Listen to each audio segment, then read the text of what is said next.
নমস্কার, আপনাদের সকলকে স্বাগত জানাই চ্যানেল রূপা মুখার্জিতে। সম্প্রতি জানা গিয়েছে যে চাকরিহারাদের আন্দোলনের মাঝে নাকি ফাটল দেখা দিয়েছে। গত সোমবার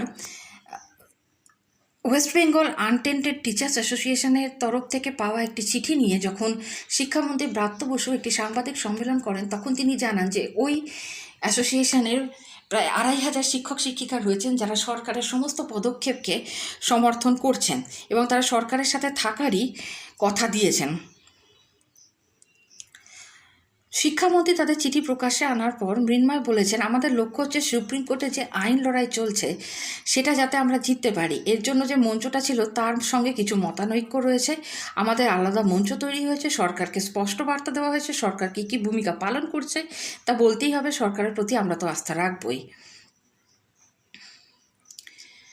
যদিও সাংবাদিক বৈঠকে শিক্ষামন্ত্রী বলেছেন, শিক্ষা দপ্তর অনেকবার জানতে চেয়েছে যে ওই আন্দোলনকারীদের কোনো বক্তব্য আছে কিনা, তারা কিছু লিখিত দিতে চান কিনা, কিন্তু তারা অভিযোগ করেননি। তাই মিডিয়ার মাধ্যমে যেটুকু তারা জানতে পারছেন তাতে বুঝতে পারা গেছে যে ওরা পরীক্ষা দিতে চান না, ওরা সসম্মানে স্কুলে ফেরত যেতে চান।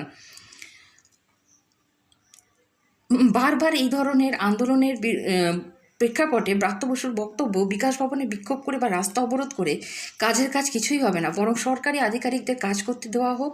কারণ যদি আদালত অবমাননা হয় সব পক্ষেরই ক্ষতি, যা চাকরিহারাদের ভবিষ্যতের জন্য খুব একটা ভালো হবে না।